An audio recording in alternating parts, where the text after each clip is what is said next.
How do we raise confident kids in a changing and unpredictable world? That is the question we're going to answer today on Flourishment. I'm your host, Tina Yeager. Today, I have an amazing guest with me. Her name is Nellie Harden.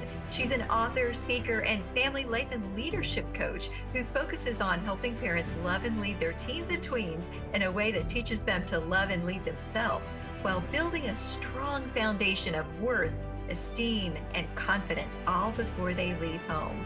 Nellie is a wife, a mom to 4 teenage daughters. She's a retired homeschool parent and an adventure chaser. She has a background in biology and psychology, from humpbacks to humans, and years of personal, family, and faith leadership development. Welcome, Nellie. I am so thrilled to talk to you about this topic today on Flourishment. Oh, thank you so much for having me. In the second half of our conversation with the amazing Nellie Harden, we're going to dive into some practical things that parents can do to help raise their kids with confidence. Nellie, what would you say beyond the 5 pillars that we discussed in the first part of our conversation? What are some specific things that parents can begin to do for their kids to instill those layers of confidence that they can build upon as they're growing into adulthood? Absolutely. Well, like I said, we had those 5 pillars of worth. Well, esteem is really the next thing. You cannot have a belief in yourself if you don't value and appreciate yourself and others first, right? And so during this is where the biology, all of the work that we do at the 6570 Family Project is right at the crossroads of biology, psychology, faith, and culture, right? And so this is where some of the biology comes in, and that is understanding your child's brain development during this time, and especially if you have a young woman, the hormonal development during this time. And I really think that if more parents understood what was physically happening in their child's brains, they would have a lot more grace and understanding and a lot less of, I just do not understand why you don't understand this, or I don't understand why I've said this 90 times and you're still walking past and not shutting the door, or whatever, fill in the blank. And so that's where we get into some brain development. So right now, I mean, think about when your child was like 2 to 4 years old, right? The toddler ages. There was a massive explosion of neuronal connections were being made right then. And those are also the times, like 2 to 4 years old. I have a nephew that's in here right now. He was just here visiting. You say things and they scream, they fall down, right? It can be a very difficult time. Well, on the other side of that great transition, it happens again, especially between like 11 ish. Again, these are general and every child is different, but 11 ish to like 16 ish. And so if you are just pulling your hair out and not understanding what is going on, and you think that all of a sudden you have an alien living in your house, it is for good reason. Their brains are super under development right now. So if you're listening to this, you can just put your hand on your forehead. Right under there, under your cranium, right there, is the frontal lobe. And that is where all of the critical thinking that you and I, as adults, we can logistically think, we can go through, cause, we can go through cost benefit. Is this really a good decision? Is it not? Well, that for your child right now in the second half of childhood, especially, is not developed yet. In fact, you can think about it like train tracks being laid down at this point. And so, you can't snap your fingers and all of a sudden have a have a passageway between the East and West Coast of America, right? There was work and time that went into laying each piece of that track so that the train could go down and make its way there. And that's the time and patience and work that's going into the second half of childhood, especially. And so, what you're doing right now is laying the tracks for the rest of their life. And during what I call the 6570, that's how many days are in 18 years. And during that second half, it's really our job and our purpose, and as parents, and our opportunity to be able to help lay those tracks for the rest of their life. And what I mean by that is their problem solving skills, their understanding skills. And because that isn't fully developed yet, you need a system and a tool in order to do it for them. Okay. So think about, instead of, the rice spilled and picking up, a bunch of pieces, get a vacuum cleaner, right? It's easier. It's a tool that you can use in order to do that. And for our kids, that's what we need, especially during the teen years. It's a constructive thinking tool. And what it really involves, I call it the Holt system, but what it involves is helping them figure out their values, right? One of the steps there is helping them figure out their values. There's great value lists that you can just get online, look up, personal values. And I really encourage everyone in the family to figure out theirs on their own and also have some for the family, right? As a whole. And what that does is you can think about it like a fence. You only want three maximum, because anything more than three kind of gets lost, especially in our teenagers' brains, right? And in short-term memory, it gets lost in there. So three things, and think about it like a fence. If you are sitting in the middle of the, I don't know, African desert or wherever, would you want to just lay down on the ground overnight and just, say, I hope I'm okay? No, you would want some barriers around you. And with life and the world changing as often as it is, it's really important to be in this fence of your own personal values. So I'll use mine for example are faith, integrity, and wisdom. So I know that anything that comes into my head, and you have so many thoughts a day that come into your head, that doesn't mean you actually need to take time and energy to think on all of those thoughts, develop feelings about all of those thoughts, have decision about all of those thoughts. Some of them can just come in and go out. It's like an airport there, come in and go out, right? But you need some checkpoints in there to say what's staying and what's not. One of those checkpoints that you can have is this values fence.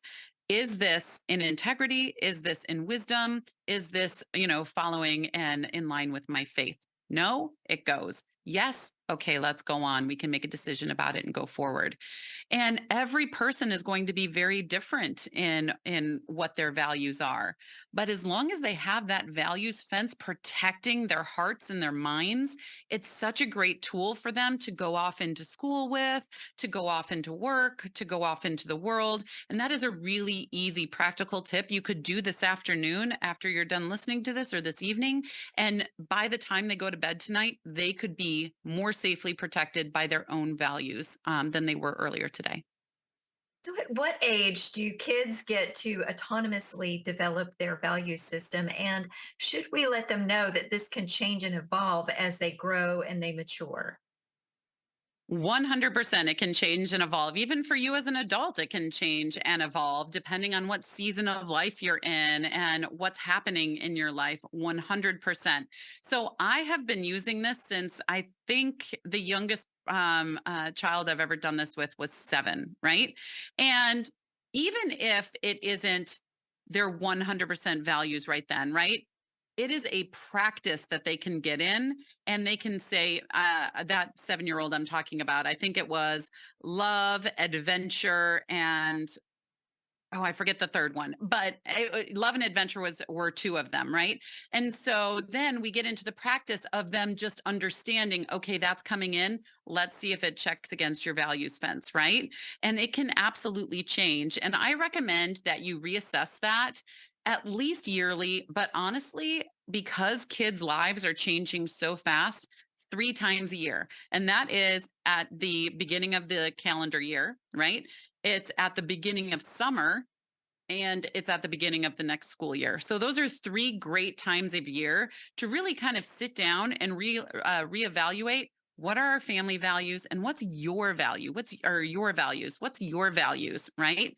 And so they can then go into that next, 3 to 4 months with that values fence that has been newly established, newly looked at, and then they are, refreshed, and it's not something that's just stale and old and might have been good for a past season but not this one.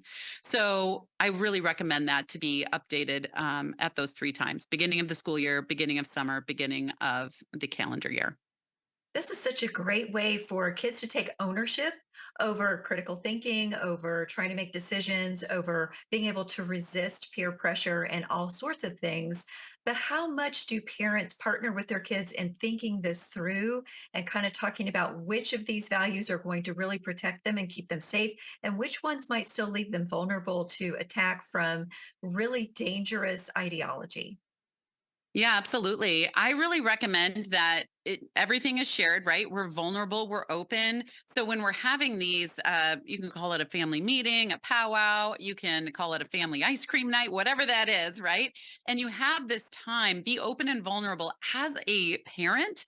And so your kids understand how to be vulnerable too. So that means no interrupting, no mocking, right? No sarcasm, these type of enemies of communication when you're all working together. I really view the family unit as a team, and everybody has different roles in that team, and everybody's different, but you come together to work together in order to do life together. And so, yeah.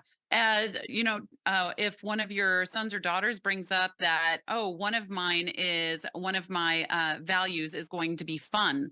Okay, well, can you explain that to me a little bit more? What does that look like to you? And this gets in further, and I don't have time to cover it today because the values is actually the second stopping point on that critical thinking tool that we talked about.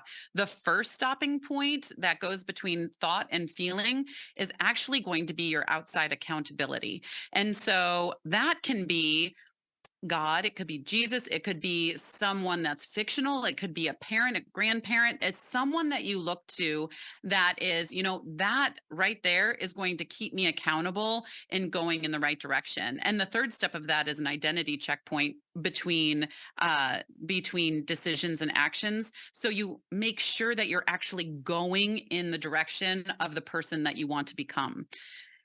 There's this misnomer out there today that our kids need to think that they need to go find themselves, quote unquote, or what have you, but that's not how it works. You build yourself, you direct yourself, you don't go find yourself out there. It's not like you're a daisy out in the middle of a field and you need to go find which one is yours. You build yourself. So in this critical thinking cycle, the Holt cycle, you have your outside accountability, you have your inside accountability, which is that value system I talked about. And then you have that identity checkpoint, that last point between your decision and your action. Because once it's out of you, it's out of you and you lose all control. And you're only known to the outside world, meaning outside of you, by what's on the outside of you, which are your words and your actions. And so that's a great tool when you're talking to your kids when they're like, well, I didn't mean that. And I didn't, say that or whatever. And I was like, well, the outside of you, I only know you by your words and your actions, right? And your words and actions are saying this. Now, I need you to trace back. What were what was your decision? What were you feeling? What were you thinking? What was this original thought that came in? Because so many times, and I've worked with so many kids, many of whom have been, hurtful to other people. And we all know hurt people, right? And if you can trace that back, you can usually get to a really vulnerable thought that they had. And it's usually, I'm not worthy because I didn't feel like I was seen, heard. I'm not loved. I don't belong anywhere and I don't have a purpose. So it all really flows in with one another is that worth and that esteem and using this critical thinking tool and then understanding I actually believe in myself. I just don't value myself, or I don't just value myself or appreciate myself. I believe in myself. And that's where confidence comes in. And that's the launching point for life. Too many parents today are releasing their kids out into the world instead of launching their kids out into the world. And we need to see a lot more kids launched with this foundation so they can stand on, lean on, lay on, whatever for the rest of their lives. So, this is such a great tool to help parents avoid the trap of being too permissive and too passive, and also avoid the trap of thinking they need to control their kids in order to protect their kids, which doesn't really work. And it certainly doesn't work into adulthood. Can you talk about that a little bit? Absolutely. They have to, especially in the second half of childhood, gain ownership of their life. You think about it like a baton in runners, right? And this baton in the second half of childhood is being passed to them so that by the end of the 65, 70, they are fully functional young adults. Now, does that mean that you're not their parent anymore? Of course not. Does it mean you don't, you're not there for them anymore? Of course not. But does it mean that they can make good decisions? And if they don't, because they will mess up, everybody messes up, right? They know how to reconcile that. They know what to do. They know how to have accountability for that, right? And so it's really setting them up for success in life. Yes, it's not about making sure they don't make any mistakes. Everyone's going to make them. It's about helping prepare them to know what to do after they've made a mistake to do better the next time, isn't it? Absolutely. And to go off and really believe in themselves in life and not, you know, I truly believe everyone on this planet now and everyone in the past was born and has a purpose to serve in this season, right? I was born for such a time as this. And if you are missing those foundations of worth, esteem, and confidence, that never gets to be played out because they don't believe in themselves enough to go and actually follow their role and their purpose in this world. And then the world misses out on the wonders that they could have had, the impact that they could have had on the world. And so we want to lift up and equip the next generation to be stronger than the one before, and that takes this worth, esteem, and confidence. So these confident kids that are so resilient, no matter what happens to them or what mistakes they make, they will go on to be impactful contributors to the world in adulthood. Absolutely. And there's different tools. I have something called an EMP tool, that we use in order to get into that confidence because it's about them owning their own decisions. It's about them owning their own lives and going off and doing what they were meant to do. And it's truly amazing to see these kids launch into life. This is such an exciting book that you have coming out, so many resources that people could really use to help their families fulfill the best life that they possibly can. So, how can people stay in touch with you and access all of these amazing resources, Nellie? Absolutely. Everything is available on nellieharden.com. And the communities where updates will be happening about the new book that is coming out, the old, not the old, but the what book that's already written is out there as well. And communities and resources, you can find everything at nellieharden.com. I hope that all of you listening will access these resources for the best potential that your kids can have in their lives. And of course, I hope that you hit subscribe to this podcast and come back for the next episode of Flourishment. Flourishment is part of the Spark Media Network and can be found on the Edify app.